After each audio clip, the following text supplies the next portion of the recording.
Elmer and the Dragon, Chapter 2.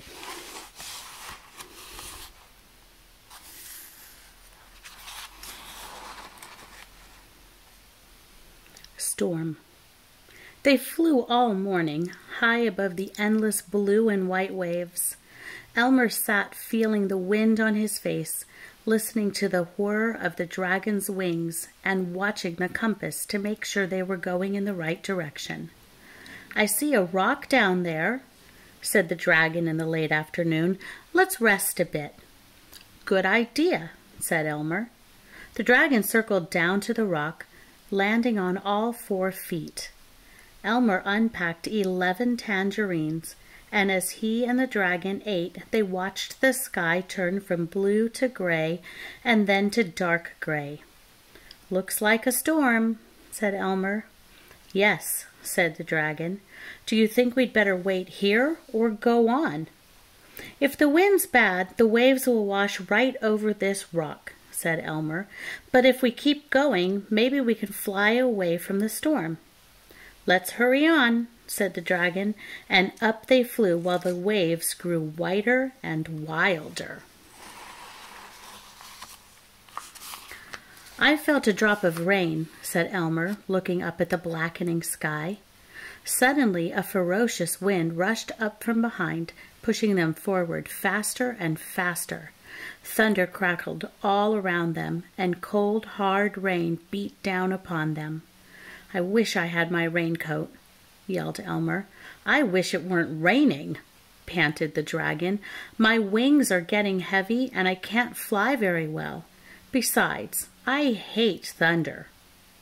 The wind blew harder and the rain was colder. Elmer looked at his compass and cried through the rumbling storm, "We're going in the wrong direction." "I can't help it. The wind's too strong. I can't fight against it," screamed the dragon. Elmer put away his compass and looked down at the thrashing spray. He could hear the dragon breathing hard, and he watched his wings beating slower and slower. He wondered how long the tired dragon could fly through the crashing storm. "I can't go on," puffed the dragon, and he sank through the rain nearer to the cold, wild water. Elmer shut his eyes and held on as hard as he could, trying not to cry or think about home. "I'm sorry," huffed the dragon, "that I couldn't keep my promise." "Oh, that's all right. You did your best," sobbed Elmer. And then the dragon sank lower, closer to the water. Splash! "Elmer, we're safe. I landed on sand," yelled the dragon. "But don't get off, because the water is up to my knees." Elmer opened his eyes and looked around. But it was too dark to see anything. "Are you very uncomfortable?" he screamed above the noise of the storm. "It's not too bad," shrieked the dragon, "but I think the water's getting deeper." "Gosh, maybe you're sinking in quicksand." "No, I don't think so. Anyway, where else can I go? We'll just have to wait here. Why don't you take a nap? I can sleep standing up, you know." "A nap in the middle of the ocean in the middle of a storm? Why not? There's nothing else to do." So Elmer lay down on the dragon's back, and they both were so tired that they fell asleep while the thunder boomed all around them. "Elmer! Elmer! My stomach's underwater!"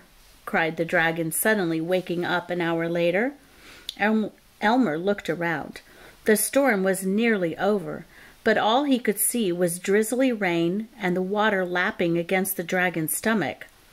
"Poor dragon, would you like a pink lollipop?" asked Elmer, deciding that this was a real emergency. "I'd rather have a cup of hot milkweed milk, but I guess a lollipop would help," said the dragon. Elmer unpacked one for himself and one for the dragon, and then carefully crawled along the dragon's neck until he could put the lollipop into his mouth. "It does help a little," shivered the dragon. As they were sucking their pink lollipops in the middle of the ocean, the drizzly rain turned into thick, thick fog, and then the water began to get shallower. "My stomach's out of water again," announced the dragon cheerfully. "I know why the water goes up and down," exclaimed Elmer. "It's the tide, and we're on a sandbar near some land. And just as soon as the fog lifts, we'll be able to see what kind of land it is. I hope it's dry land," said the dragon. All night the water got shallower and shallower, and Elmer and the dragon were too excited to sleep. Finally, as the sun rose, even the dragon's feet were out of water, and the fog began to rise. And that is the end of Chapter 2. Next time, Chapter 3, The Sandbar.